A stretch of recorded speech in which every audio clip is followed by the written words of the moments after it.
pia alipiga moja ya shoot. Kwa hiyo wachezaji wengi sana, lakini pia klabu ya soka Simba itaingia siku hii ya leo kienda kuwakosa wachezaji wake wawili, na huenda hao wachezaji wawili kama wangekuwa wako vizuri, basi huenda wangeingia moja kwa moja katika kikosi cha klabu ya soka Simba. Hapa nazungumzia yes, atakosekana Mohamed Bajaber kutokana na injury alikuwa naye, kibebe kusahau Jonathan Sowa, yeye atakosekana katika mchezo huu siku hii ya leo mara baada ya mchezo wake wa mwisho alipokuwa Singida Black Stars kupata kadi nyekundu. Yes, kwa hiyo atakwenda kukosa mchezo pia huu siku hii ya leo. Tukitoa prediction ya lineup kwa vikosi vya timu zote mbili, kwa upande wa klabu ya soka Yanga, yes, hiyo ni predict kwamba huenda itakuwa hivyo. Klabu ya soka Yanga leo hii tegemea ataanza na Djigui Diarra kulia goalkeeper, kulia Israel Patrick Mwenda, kushoto Hamid Hussein Zimbu Junior, katikati Ibrahim Abdullah Baka pamoja na Dickson Nixon Job. Lakini pia namba 6 huenda kaanza Juke Age Abuya, lakini pia namba 7 kaanza Celestine Ekua, namba 8 tegemea kianza Maxim Pia Zengeri, namba 9 kianza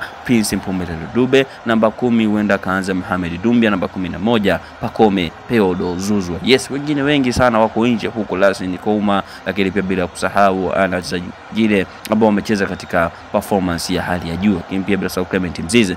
Kwa upande wa klabu ya soka Simba tegemea kumuona golini, yes, Musa Pimpin Kamala, yes, kulia tegemea kumuona Shombe the Way Shomari Kapombe, kushoto ni Anthony Mligo, yes, tegemea kumuona hapo. Katikati Karabu Shamo pamoja na Roshan Derrick, hao tegemea wakucheza hapo katikati. Viungo wa chini wawili double pivot watacheza wawili, Nabi Kamara na Yusuf Kagoma, tegemea kuona hapo. Tegemea kumuona pia namba 10 akicheza Neo Maema, winga moja Eli Mpanzu, winga mwingine anakwenda kula Selemani Mwalimu, alafu mshambuliaji the striker left kuliko goli Steven Dese Mkwala. Alo, hicho ni bonge moja la vikosi ambavyo tutakwenda kushuhudia mchezo mkali siku hii ya leo, ambapo tunachotakiwa ni kwamba nikisha kwamba ukai mbali cha kwa hii Hashim Online TV. Sisi tutakisha kwamba au pitu na matukio yote na matokeo yatakaendelea katika mtanange wa siku hii ya leo. Na maoni gani? Tuandikie kwenye comment hapo chini. La kama ndio mara kwanza kutana video hii, basi usisahau kusubscribe, kulike na kushare pamoja na kucomment hapa Hashim Online TV, kisha kwamba au utakuwa upitwe ama utakuwa kwanza kabisa kupata matokeo ya kuelekea mchezo wa siku hii ya leo. Tuandikie kwenye maoni yako hapo chini.